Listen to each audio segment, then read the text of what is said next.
And now, the Lowe Post. We are going to put 8 minutes on the clock for 4-5 in the West, thanks to a series of tanktastic events from the Denver Nuggets, the Houston Rockets, and the Utah Jazz, a rematch of last season's conference semifinals, won 4-1 by Houston. Ricky Rubio missed that entire series. They split the season series this year 2-2. There were missed games littering some of those. This is counterintuitive because the most interesting part of any Houston game is usually how in the hell are they going to guard James Harden? And the answer for Utah has been actually mostly Ricky Rubio, whose health is in question, and dropping Gobert back at the rim like most of these teams do. I'm actually more interested on the other side of the ball. Utah's offense, 14th in the league, although the numbers are much better than that when they play their Jay Crowder at the 4 lineup versus the Favors Gobert lineup. But we remember last season against a different, both stylistically and qualitatively, Rockets defense that switched all the time. The Jazz could not score. The Jazz could not score against them in the regular season. And so to me, this is a very competitive series. The numbers would say these are two of the best 3 or 4 teams in the league, if not the 2 best periods since about February 1st. To me, this series gets interesting if Utah can score on Houston. And that sounds weird because Houston's defense has been bad all year, but A, I think they have another gear, and B, we have some evidence that the way they play, although they don't switch as much as they used to, is a problem for a Utah team that doesn't have a post-up guy, dump it down, put somebody in the basket, and really only has Mitchell as a one-on-one guy. So, Coach, take that end of the floor. What are you looking for from Utah to kind of loosen up the works a little bit? Well, first of all, you stole my line. First thing I have is that they are the 2 best teams since February 1st. If you almost any metric you look at when you combine offense and defense. So, and for Utah, they've been shooting it great. I don't know that anyone would think of Utah as a great shooting team, but since February 1st, they've been shooting it great. And so my second note was Donovan Mitchell as a passer, because I do think they're going to switch a lot on ball screens with him. And Houston is not crazy tall. In fact, we know them as a team that likes to play small with P.J. Tucker as a 4, and even maybe sometimes I think they might throw him out some as a 5 in this series. But there's a lot of long, rangy guys that they have that seem to bother Mitchell at the rim, which is a very important thing for him to be able to get to the rim and finish. He's not the best finisher. And so, but what I do think is important is whether or not he's going to take on that role of being a shot creator for people, because if he can do that, because they will bring a crowd to him when he drives, and if he's willing just to make the easy play, remember, he's still a very young player. Yeah, he got experience last year, but if he's willing to be that guy, in a sense, what Rubio often does, because he doesn't want to shoot the ball, and they're shooting it the way they're shooting it in the past, that team can ring up some numbers. And then it gets down to, and you've written about this, and I've tweeted about this, now you go to the other end, because Harden is unguardable, and he's going to get any shot he wants. And if he's making those shots, the pressure is on to continue to make them if Utah can hit theirs, which is what it gets down to, kind of a shot-making series, which isn't always the case, but it is in this one, I think. Yeah, when you talk about Mitchell and his making a simple play, I mean, the most obvious way to attack – now, Houston doesn't switch as much as they used to because they got nervous about 20 games into the season about taking their big guys away from the rim and just hemorrhaging offensive rebounds, and they wanted to protect Chris Paul and Eric Gordon a little bit from just getting obliterated by big guys down low. So we'll see if they amp up the switching, but I think 2 areas for Utah to sort of scrounge some points. If their half-court offense is a little gummy, number 1, offensive rebounding. They're a good offensive rebounding team, not a great one, and Houston is awful on the boards. And number 2, and this is really out of Utah's wheelhouse, I think they need to run a little bit. I think they need to selectively run, kind of how, like when Cleveland beat the Warriors, everyone's like, Cleveland, it would be suicidal for them to run. It's not their style, and they're playing the Warriors. I kind of think with the way, like when James Harden misses at the rim, there are 4 guys below the foul line. And if they get that rebound, I think Utah, which is a so-so offensive team, that's when they have to say, let's go. Let's look ahead. Let's see if we can get some easy points. It's not in our DNA. It's not the way we play, but maybe we can run into something. And I think that those are the little sort of side battles that make these series so interesting. Well, and something else to watch for too is if you and I both agree that there really is nothing you can do with Harden. Phoenix recently tried to double him early off the dribble and off the pass, and it was laughable. I think they hit 27 threes or whatever in the game. You can't double that guy. Plus, he also can score 1-on-2. But what you can do is put him in a lot of pin down actions and handoff actions. Especially pin down with Mitchell. When he's guarding Mitchell, they can run Mitchell off the ball and then pin him down. And then Harden just wants to stay on his guy. He doesn't want to pop out.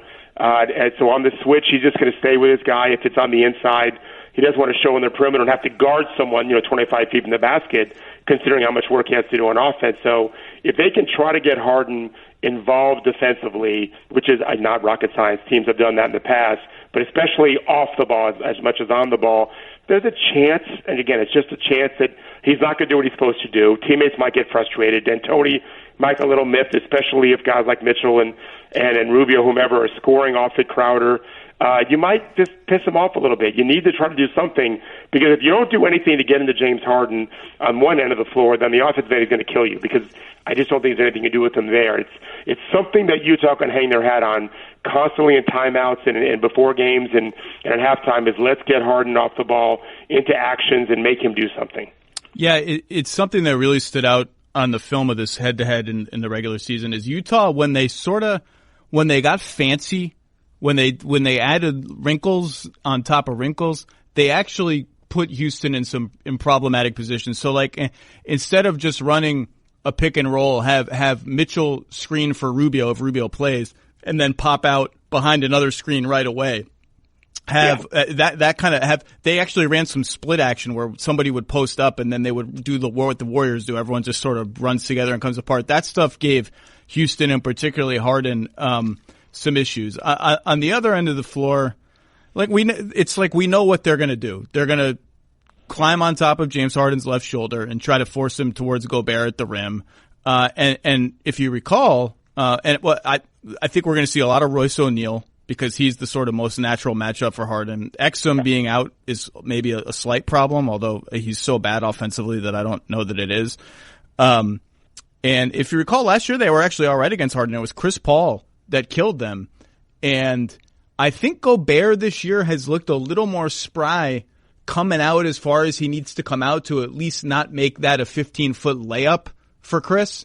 And so those are sort of and there are little wrinkles you can look for. Like whenever Korver's on the court, they're going to have Korver's man come screen for Harden and this and that. But I just think, if they can make, Chris Paul just sliced them up last year, and if they can make that a little harder. But on the flip side, Harden is so much better against that kind of defense, having seen it so many times. He has a real floater now that's a real weapon for him. If he gets ahead of steam, I love when Nene sets a pick for him at half court, and he can just be like, Gobert, you're now 30 feet away from me. I am coming at you. And that's a problem.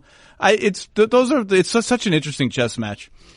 Yeah, well, I'm glad you mentioned the thing. I call it just the early high screen for Harden when he gets that when he gets that momentum going. He's impossible anyway, but that's really hard when the high screen, whoever it is. The Austin Rivers, if it's going to be a competitive series, and you and I both, I think, feel like it's going to be 6 or 7 games, or it certainly could be, well, then little things really matter. I'm not quite there yet, but I'll allow it. I think it's going to be competitive. Obviously, how Harden finishes games will be huge, because I think the game's going to be close, and he's just better than everyone, in my opinion. But Austin Rivers, as a non-shooter, can be a problem. But if when they take Harden out of the game, I don't know that Utah's got many guys that can stay in front of him one-on-one and let him be the facilitator. He's obviously not Harden. But you can't put him in really when Harden is in the game, because now his guy is an easy helper. So how he does things, and I want to see how PJ does at the 5 if they try that some. Gobert's improved enough as a roller dunker now where he might be able to overwhelm PJ, where in years past maybe he couldn't because he wasn't strong enough. But those are things that we can't just assume James is going to get 40 every game. He might, and then it's an academic. But if he doesn't, the other guys, some of the using guys have to do well. I believe we are out of. I shouldn't have sneered at the idea of a 6 or 7 game series. I actually think Utah. I think this should be a decently competitive series. The Rubio thing worries me a little bit. Yeah, you're right. And I just think it's a matchup. It's a difficult matchup, and it's a shame that Denver's scheme to engineer this actually worked. Although it took a crazy series of events to make it work. But I will end up probably picking Houston to win this series. Okay, our time is now up on this series. For more playoff thoughts, here's Ryen Russillo, host of the Russillo Show podcast. Thanks, Zach. Hey, it's Ryen Russillo with the Russillo Show podcast, and look at me, I'm talking about the Golden State Warriors again.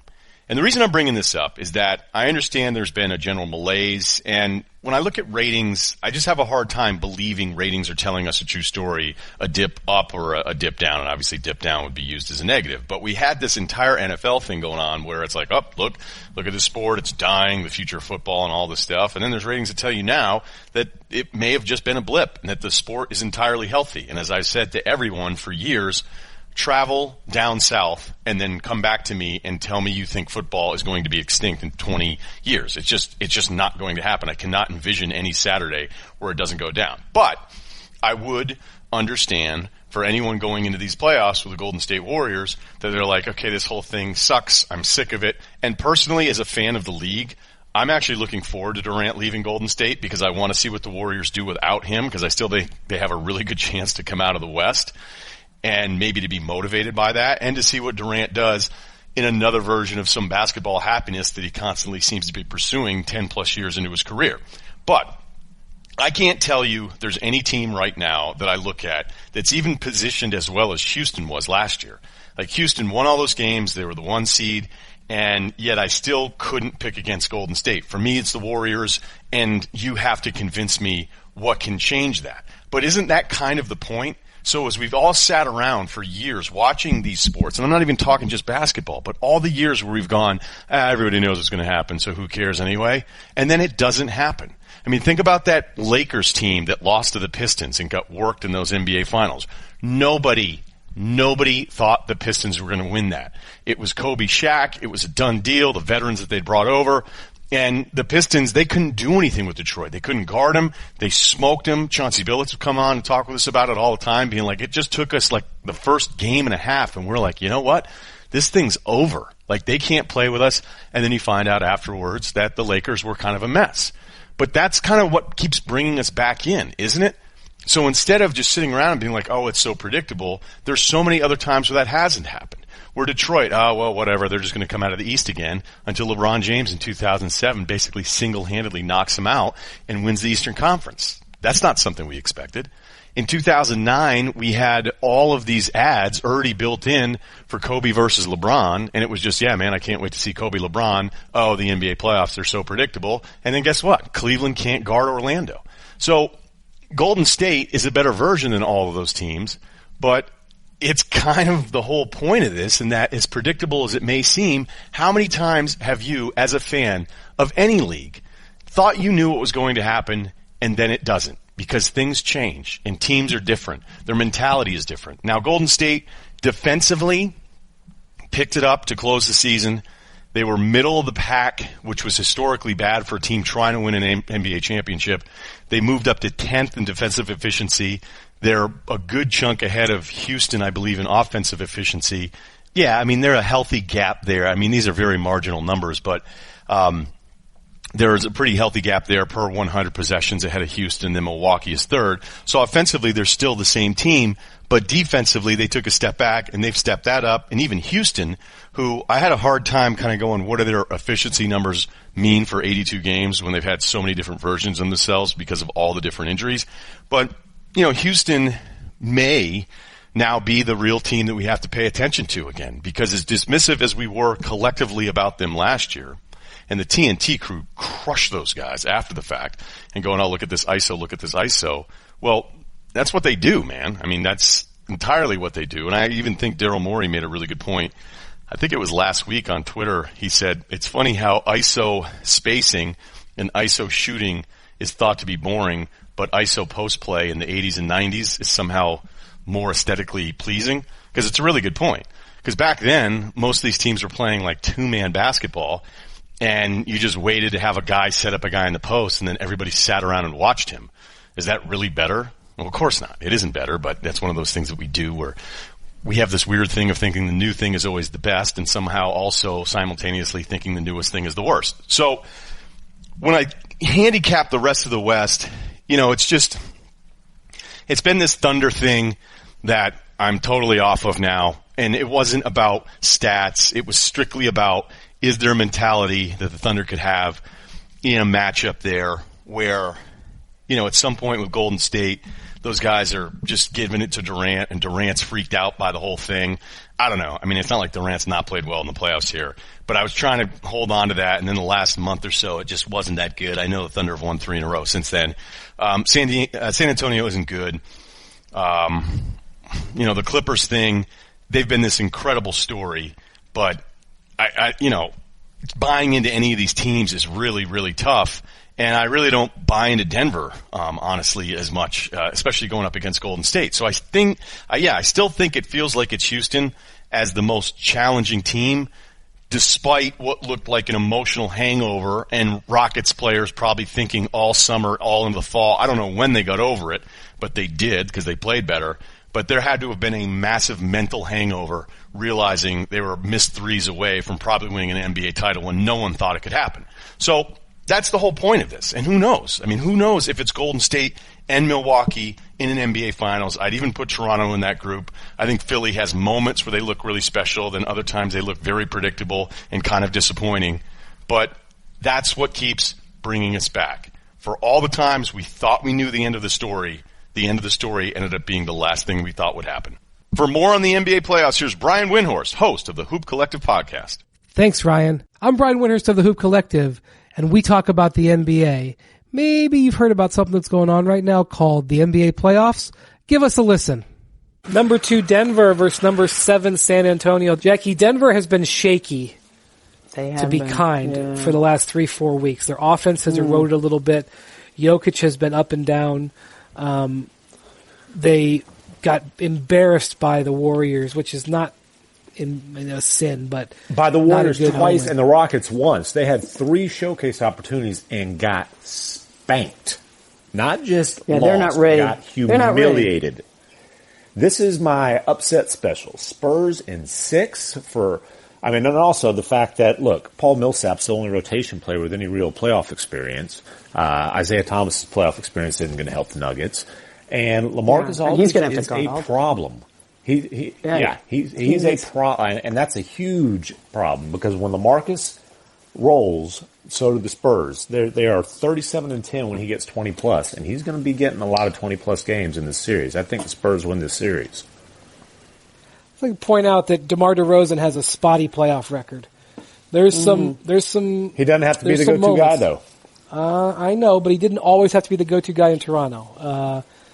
He's just point. I'm not going to bail on the Nuggets just yet. I'm not going to bail on the Nuggets just yet because Jokic has been a little up and down, but he's still been just a revelation. I was, The Athletic. Did you guys see the players poll of all the MVPs and all that? And nobody gives Jokic any love, and he deserved it for this year, what he did. And he and Murray together, when he and Jamal Murray are on the floor together, and I don't have the numbers in front of me, but they're pretty amazing. And they've had some really nice bench. Malik Beasley's had a great year. Monty Morris, again, they've got guys now. They haven't been there before, but sometimes when you're young and you don't know any better, the moment. I remember Sam Cassell always telling me that. Sometimes the moment is big and you're not even old enough to know that the moment is big. Yeah, but the fact is they knew the moment was big when they had a chance to play the Warriors when the top seed was still at stake, and it was too big for them. Right, but the Warriors are a whole separate. The Warriors are a whole separate entity to me. Okay, the Warriors. So the Rockets recently. Like I said, they've shrunk in their big moments down the stretch. I think the Nuggets are going to be. And Jokic was on my MVP ballot. He was first team All NBA center on my ballot, and I think he certainly should win that. He deserves that. He does. And I think the Nuggets are going to be a factor in the Western Conference for years to come, but I think this is going to be a learning experience for them. We'll say this. Derek White, he was the first team on my all-defensive ballot. That kid he could play, man. He's a great find. They are great at home. Maybe not so much lately, but they are great at home, and sometimes inexperienced and role players play better at home, and so the chance to play at home may be a big factor here. Okay, this is the interesting one. Yes. This is going to be, the next 2 series are going to be battles. This is potentially a 7-gamer. Whoever was going to draw the Thunder in the first round was going to have a problem. The Thunder, after all of their wayward play, got it together and won the last 5 games of the regular season, won 7 of their last 10 overall, got the 6 seed. They were facing the 8 for quite some time there. Got the 6. Will play Portland, who I think went 14-3 down the stretch themselves. This could be a battle. McMahon, you're more familiar with the West. You've just seen Oklahoma City up close. That was a big, huge win for them. I actually didn't see that one. I was at the Dirk Love Fest. You were Fest. Dirk, that's right. I was watching Jamal Crawford drop 51 at age 39. That's right. A footnote in history. I'm telling you. Well, the Blazers are 0 right? They're 0 this year against OKC. 0 for 4. And they've had to sit around for a year after having been stun swept last year. And they sit around for a year on that. And they've got 2 of those. It's been a long time since they've won a playoff series. That's a problem. They've got some playoff demons. And then, look, give them credit because they've still managed to keep on rolling. But not having Nurkic in a series is a huge problem, especially when you've got a deal. And Adams got banged up last night, so we'll see if he came back in and he finished the game. Yeah, but we'll see how healthy he is. But not having Nurkic, especially in a series when you've got a big, mean, snarling, Aquaman-looking beast like Adams on the other side, that's an issue. Cantor does do some things for them. Cantor he gets ripped for his defense, and there's no question it's a problem. But Cantor does some things. But this is his buddy. Cantor, as Billy Donovan got caught saying on the Oklahoma City bench when he was with the Thunder. That's right. Cantor. Amazing. And by the way, it was just like a disgust on his face. Like maybe not disgust, but it was just like. The Rockets put him in pick and roll after pick and roll after pick and roll. I tell you what, though, man. Oh, man, what a juicy matchup. Dame Lillard against Russell Westbrook. And there's a heated kind of respect there. But there's also been Russ. Remember Russ last year when he was mad that Paul George didn't get the All-Star bid? You never hear players say, you always hear him say, my teammate got snubbed. You never hear him say who shouldn't have. He pointed out Dame as the guy who shouldn't have been on there. So that's going to be interesting to watch those two go at it. And is McCollum healthy, too? Healthy and in rhythm after missing all that time with the knee. Right. Yeah, he's been out almost a month. But it's crazy. So it's too bad. I feel bad for them. Give Dame credit, because they have, since the All-Star break, only the Rockets have a better record in the NBA than the Blazers, despite the fact that 2 of their 3 best players have missed a bunch of time, and obviously Nurkic isn't coming back. These 2 teams remind me of each other. So I went and looked at some of the numbers. They're number 6 and 7 in the league in scoring. They're 12 and 18 in shooting percentage. Oklahoma City's number 2 behind Milwaukee in total rebounds. Portland's number 7. Assists per game. OKC's 23rd. Portland's 25th because neither one of them sprayed the ball around a ton. Scoring defense. Portland's number 14. Yes. Portland's number 14 and OKC's number 15. But here's the one that separates them. Defensive efficiency. Oklahoma City is number 4 and Portland is number 16. And there's where, but the other numbers are so eerily similar. It's kind of. But I will say that Oklahoma City is a shaky offensive team at times. It's not. They're not the greatest test. But here's what I know. Last year, it's about Paul George. When Paul George was an MVP candidate, they were one of the best teams in the league. And when he was struggling with his shoulders and inefficient after the break, they went through a rough stretch. And he didn't play, right, in their final game either, right? Is that shoulder still bothering him? Yeah, he didn't play, but the shoulder looked pretty good when he hit the 3 to beat the Rockets tonight. That was a very good execution on that play, by the way. Last year, I know that the Thunder don't have a Drew Holiday. Okay, I recognize that. But last year, I was at the first couple of games of the series with the Pelicans, and the Pelicans' game plan was, we are not letting Dame Lillard beat us. We will let C.J. McCollum beat us. We will let Yusuf Nurkic beat us. We will let Evan Turner beat us. And Evan Turner he's been a really good playmaker when McCollum went down. But it wouldn't surprise me if Billy Donovan goes towards that game plan and just says, because this is what you see in the playoffs. People forget every year how much different. I mean, you can, starting today, the Thunder are going to be able to tailor a complete game plan to do what they want. And so that's the question.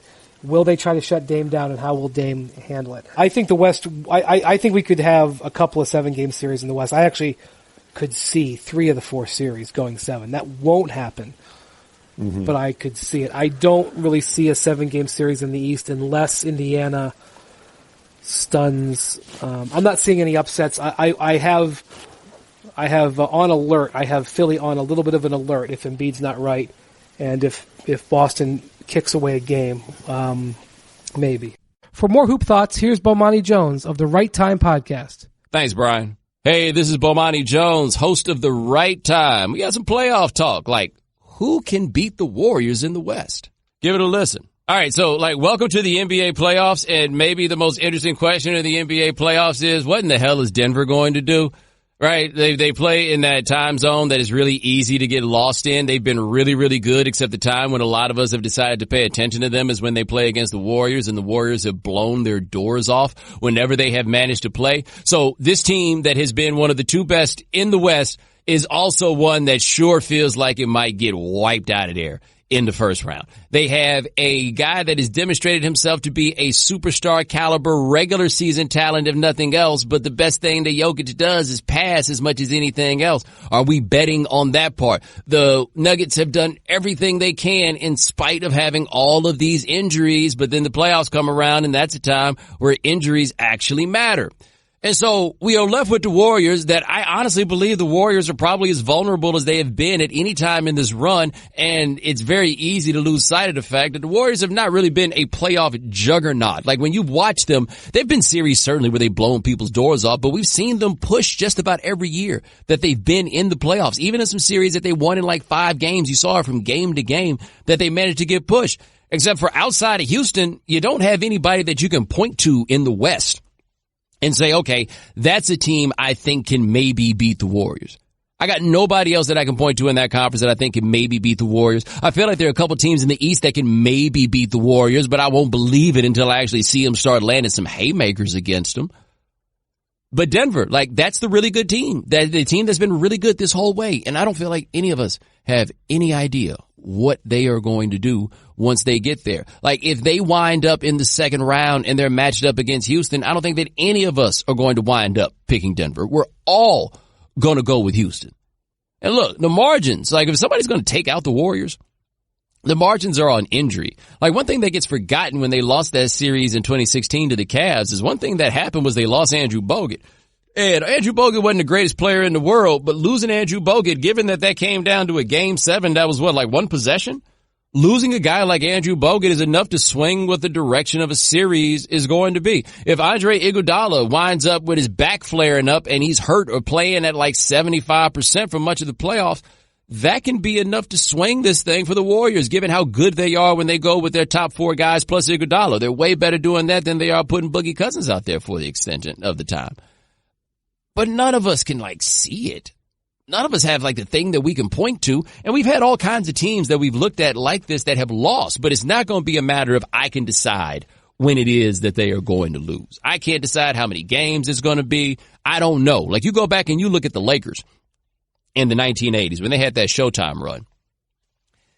In 83, they were swept. In 85, they lost to the Celtics in 7. In 86, they lost to the Rockets in 5. In 89, they were swept by the Pistons. In 90, they lost to the Suns in 5 games. And now, granted, the team had gotten depleted by the time you get around to the Suns run, but none of us would have pointed to those series beforehand and be like, yo, I just think the Lakers are going to get blown out the building here. I don't think. In fact, that year in 89, when the Lakers got swept by the Pistons, they swept every series up until the finals when they then got swept. This can happen. The Lakers in 04 when they lost to the Pistons, the 5-game sweep. I don't think any of us thought going into that they were going to lose that. Then all of a sudden we looked up and we're like, oh, wow, maybe the Pistons are a better team. And then we kind of had to adjust our narrative and throw that around on the other side or whatever. But we didn't have it. We didn't know. And there we are looking at the West. And we got one team that's been so good all year. And we're like, oh, well, I know it ain't going to be them. Maybe the Rockets, assuming Chris Paul, doesn't do old people things because Chris Paul is now an old person.